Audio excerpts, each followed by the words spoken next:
বাংলাদেশের সঙ্গীতাঙ্গনের কিংবদন্তি শিল্পী রুনা লায়লাকে আজ সন্ধ্যা 6:30টায় বাংলাদেশ শিল্পকলা একাডেমির জাতীয় নাট্যশালা মিলনায়তনে বিশেষ সম্মাননা প্রদান করা হবে।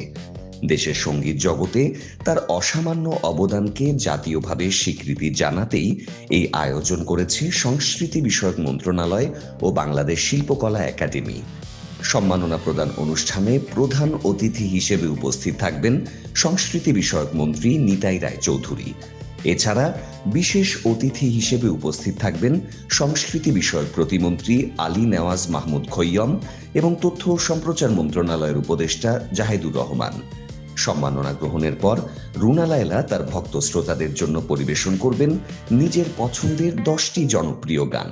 ফলে এটি শুধু একটি সম্মাননা অনুষ্ঠান নয়, বরং সঙ্গীত প্রেমীদের জন্য হয়ে উঠবে এক বিশেষ সাংস্কৃতিক সন্ধ্যা।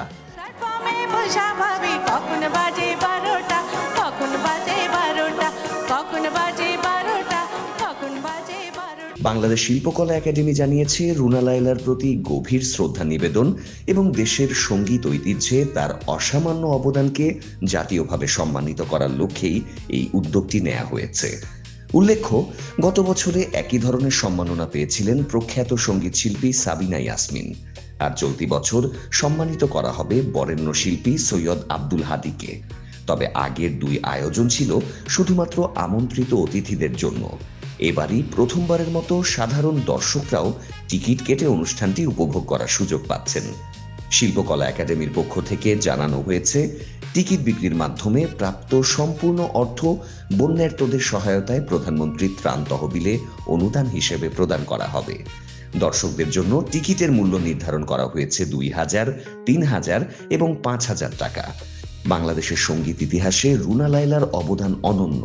তাই এই সম্মাননা অনুষ্ঠান কেবল একজন শিল্পীকে সম্মান জানানোর মধ্যেই সীমাবদ্ধ নয়, বরং এটি দেশের সাংস্কৃতিক অঙ্গনের জন্যও একটি গুরুত্বপূর্ণ ও স্মরণীয় আয়োজন।